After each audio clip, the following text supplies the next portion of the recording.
प्रतिज्ञा लेता हूं कि पांचाली के अपमान पर अट्टहास करने वाले इन 100 कौरों को मैं अपने इन हाथों से यमलोक भेज दूंगा।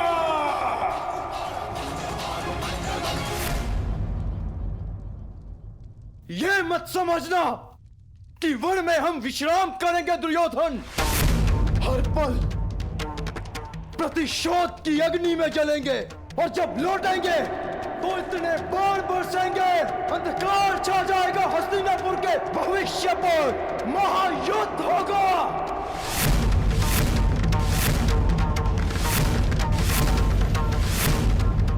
बात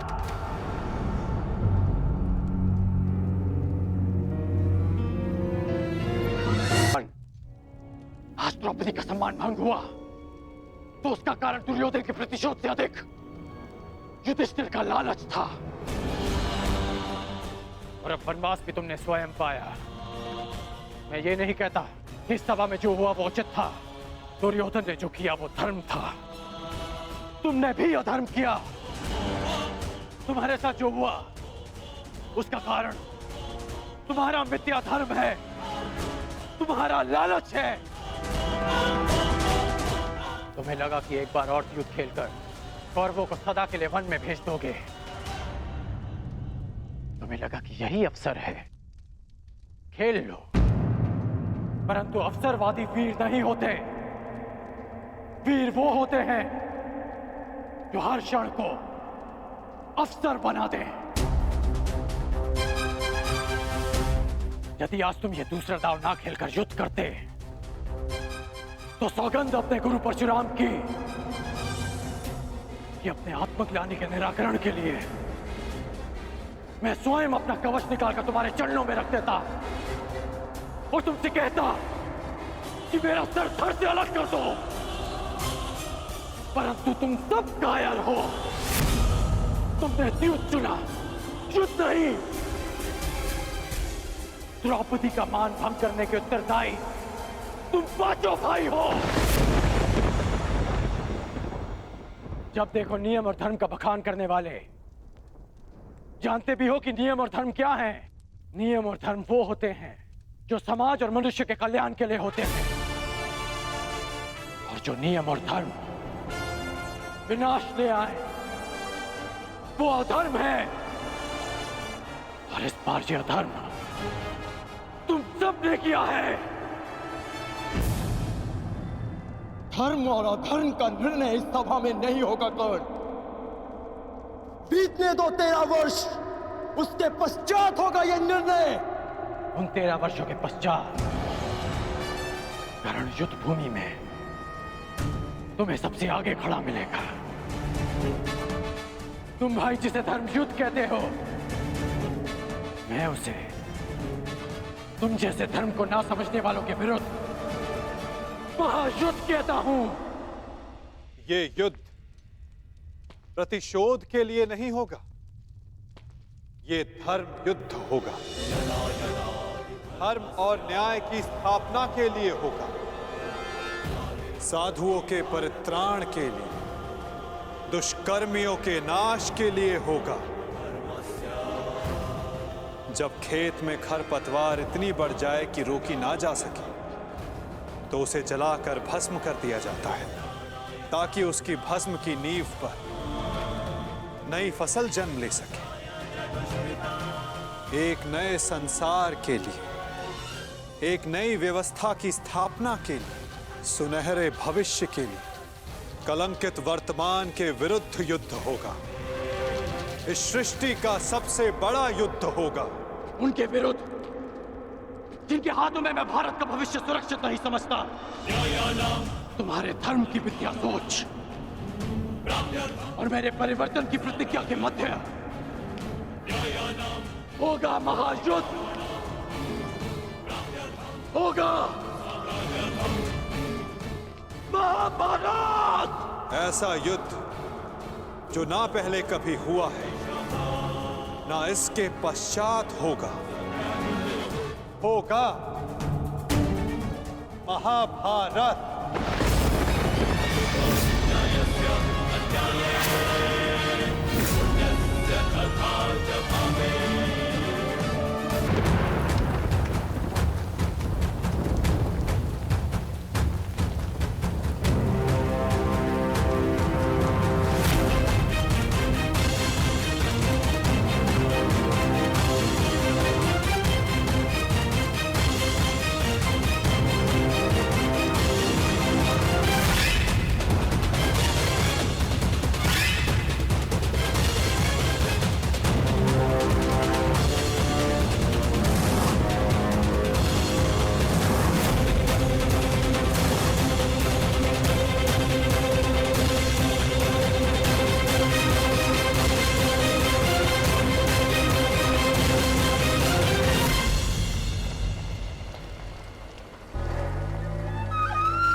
बधाई हो अंगराज, तुम्हारे मित्र के जीवन से उसका सबसे बड़ा कांटा दूर जा रहा है। और यदि मेरी दृष्टि से देखें तो एक महायुद्ध हस्तिनापुर के समीप आ रहा है।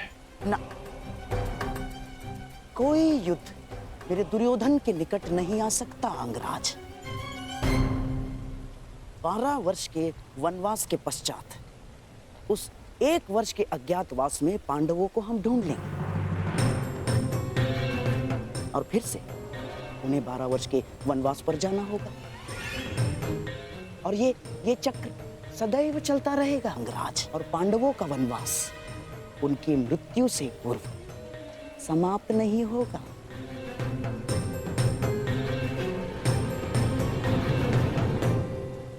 और यदि समाप्त हो गया तो द्यूत नहीं, युद्ध होगा जहां आपके पासे भी काम नहीं आएंगे गांधार राज। पासे काम आए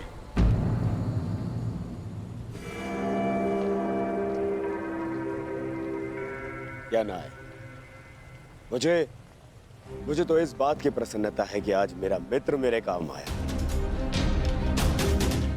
आज जिस तरह से जो कुछ भी तुमने किया, जो तुमने मेरा साथ दिया, जो उन पांडवों को उत्तर दिया, मैं बहुत अभिभूत हुआ मित्र।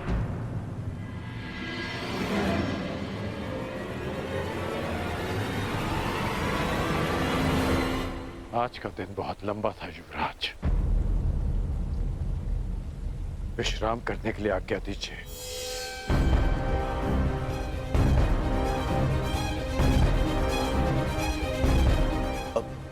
मित्र, मामाश्री, ये द्यूत तो मैं जीत गया, पर कहीं ऐसा तो नहीं कि मैं अपना मित्र हार बैठा? नहीं दुर्योधन, ऐसा हो ही नहीं सकता। तुम्हारा ये मित्र अंगराज कर्ण तुम्हें छोड़कर कभी नहीं जा सकता ना। अब तुम चलो, कल की तैयारियां करो। हमें कल इंद्रप्रस्थ जाना है ना दुर्योधन?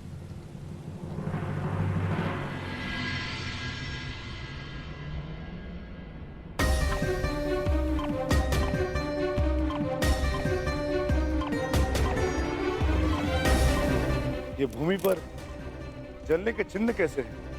ये पांचाली के चरणों के चिन्ह, उसके मन की अग्नि उसके तन को जला रही है।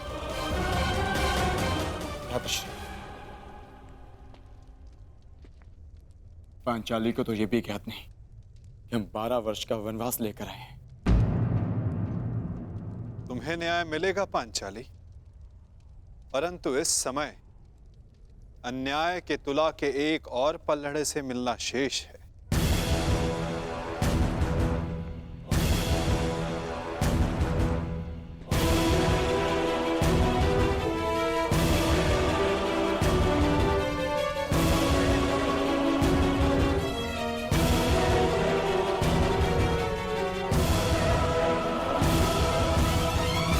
आओ महान वीरों, प्रणिपात स्वीकार करो। फहरा आए अपने धर्म की ध्वजा धर्मराज, दिखा दिया अपने गदा का बल विकोदर, अपने बाणों की पैनेपन की सीमा देख आए अर्जुन।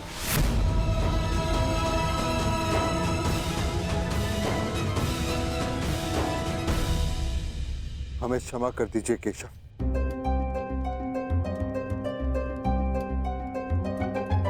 हमने जो कुछ किया धर्म से विवश होकर किया।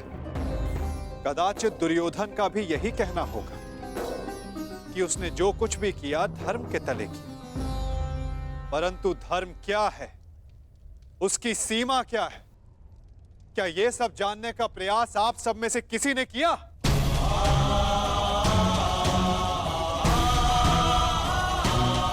धर्म वो रथ है जिस पर चढ़कर संसार में व्यवस्था का राज्य किया जाता है।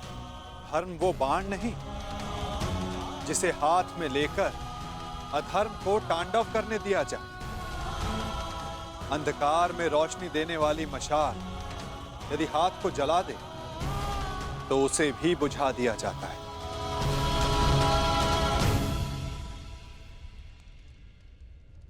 धर्म जब सीमा पार करके अधर्म का कारण बन जाए तो क्या उसे छोड़ देना उचित नहीं धर्मराज? युद्ध के लिए बुलाए जाने पर ना जाने क्षत्रियों का धर्म नहीं। अच्छा है, परंतु क्या अपनी प्रजा के अस्तित्व को उनसे बिना पूछे दांव पर लगा देना क्या धर्म है? एक अग्रज का धर्म होता है कि वो अपने अनुजों का मार्गदर्शन करे। उन्हें दासत्व के मार्ग पर भेज देना क्या धर्म है? जिस पत्नी की रक्षा करना पुरुष का सबसे बड़ा कर्तव्य होता है, उसे चौसर की बिसात पर बिछा देना क्या धर्म है धर्मराज?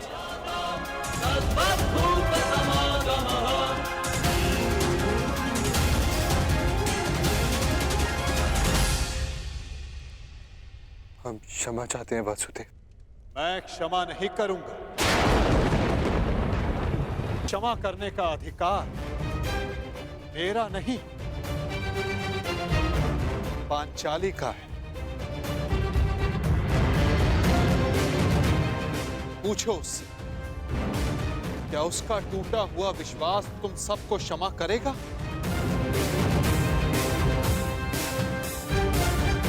क्या उसके खुले हुए केस तुम्हें क्षमा करेंगे? क्या इतिहास तुम सबको क्षमा करेगा?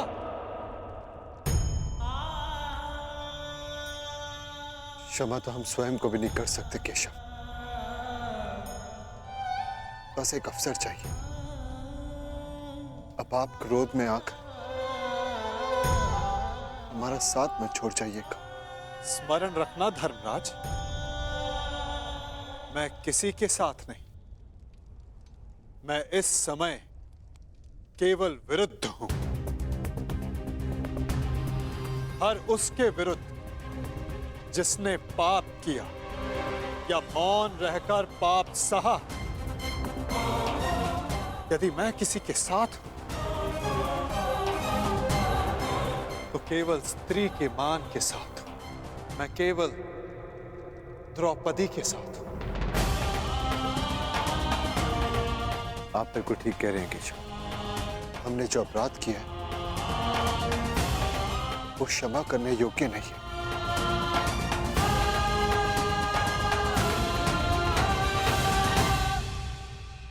हमें क्षमा मत करना पांचाली। क्योंकि कहीं हमें एक क्षमा भुला ना दे कि हमें तुम्हारे साथ हुए अन्याय का प्रतिशोध लेना है। हमें हमारे अपराध का दंड नियति ने दे दिया पांचाली। हमने हमारी गृह लक्ष्मी का अपमान सहा और नियति ने हमें राज लक्ष्मी से वंचित करके वनवास दिलवा दिया।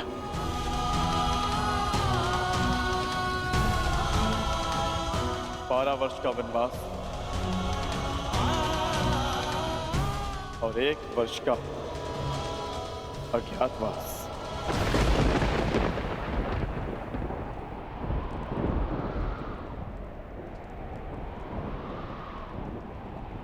कोई अंतर नहीं पड़ता मुझे, कोई अंतर नहीं। अपना सम्मान भंग हो जाने के पश्चात मेरे लिए ये राज्य, ये महल, ये सुविधाएं कोई मोल नहीं रखती। अच्छा ही है, कम से कम ये वनवास और अज्ञातवास आप सभी को अपना लक्ष्य स्मरण करवाता रहेगा।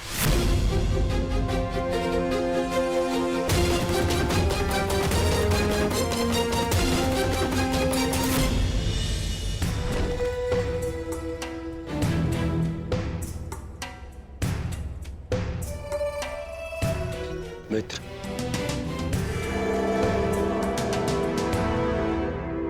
तुम यहाँ अकेले क्या कर रहे हो मित्र? इस सुरक्षा चौकी की जांच कर रहा हूं युवराज। वर्षों से हस्तिनापुर पर आक्रमण करने का किसी ने साहस नहीं किया, परंतु अब आभास हो रहा है कि आक्रमण शीघ्र ही होने वाला है। तुम व्यर्थ ही चिंता कर रहे हो मित्र। 13 वर्ष बहुत लंबा समय होता है, और उन पांडवों का तो वनवास कभी समाप्त नहीं होगा। परंतु फिर भी तुम्हें यह करना ही था तो किसी सेवक को बुला लेते, उससे करवा लेते। एक सेवक ही यह कार्य कर रहा है युवराज।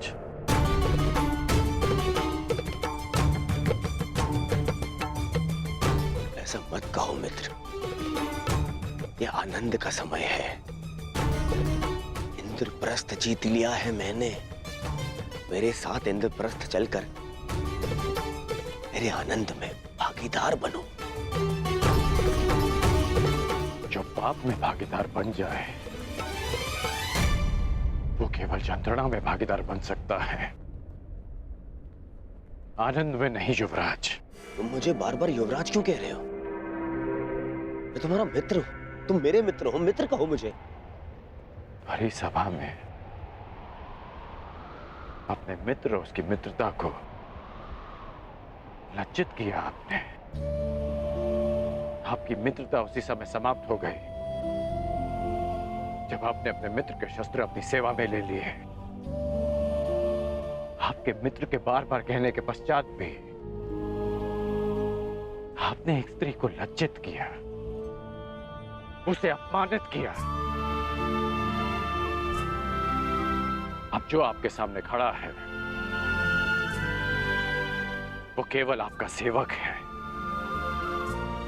मेरा जीवन और मेरे शस्त्र सदा आपकी सेवा में रहेंगे। आदेश दीजिए युवराज कि आगे आपके इस दास को क्या करना है। बस करो। मेरे जीवन में तुम्हारी सबसे अधिक आवश्यकता है। आपकी हर आवश्यकता पूर्ण करना मेरा धर्म है युवराज, परंतु केवल एक सेवक बनकर, एक दास बनकर, आप मित्र समझकर मैं आपको कभी गले नहीं लगा पाऊंगा। यदि आप चाहते कि मैं आपके साथ इंद्रप्रस्थ चलूं तो मैं अवश्य चलूंगा युवराज, परंतु केवल एक सेवक बनकर चलूंगा।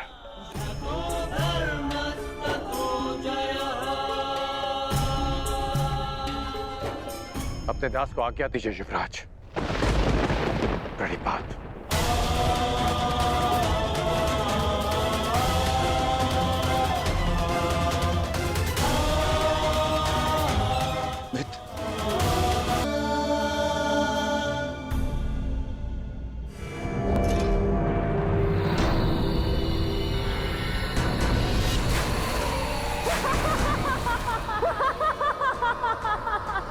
अंधे का पुत्र अंधा।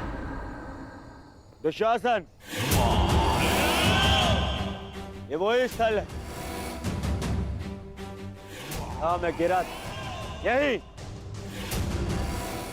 मेरे अपमान का ठास उड़ाया गया था।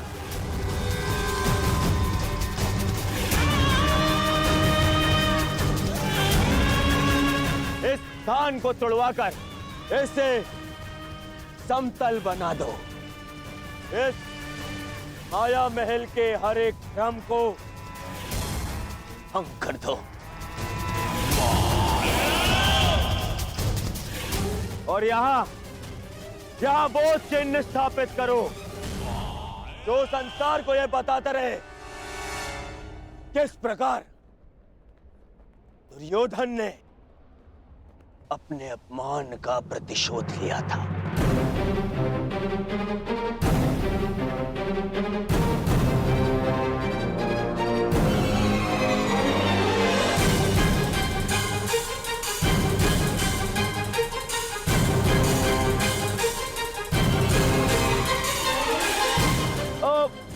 भ्राता युधिष्ठिर।